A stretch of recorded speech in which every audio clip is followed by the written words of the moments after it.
He's caught over 800 10-pound-plus largemouth bass, holder of 13 worldwide patents, and inventor of the weedless trolling motor prop. Doug Hannon is the Bass Professor. You know, when cold fronts or other conditions put fish off, one of the best and most productive uses you can make of your time is actually to put on a good pair of glasses and just idle through shallow water and look for things. Learn the lay of the land, learn where all the bait fish are. Sometimes you'll even find some concentrations of game fish. But mostly what you need to do is understand what's around you. And under these bad conditions, when you find bait fish and other things like that, it's generally a place where there's a lot of fish when the conditions turn right and the fishing turns around. Among my favorite places to look are small out-of-the-way pockets on the side of a river or lake, because the fish in these places tend to be less affected by weather. That's because they're preferred holding areas in the first place, and the fish aren't likely to leave them.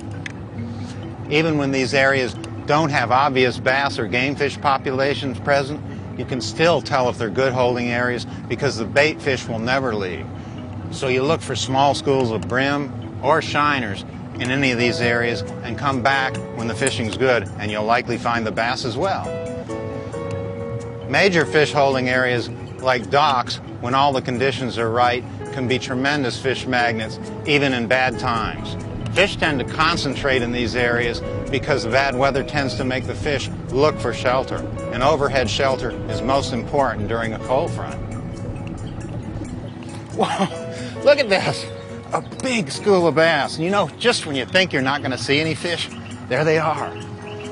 They're not even running. Actually, I found that when your boat's idling, it doesn't spook the fish nearly as bad sometimes as a trolling motor, because we don't fish for them from an idling boat. Oh, that's a great school. If you've enjoyed today's edition as much as I have being here for you, then don't forget, click on that button and send this to a friend.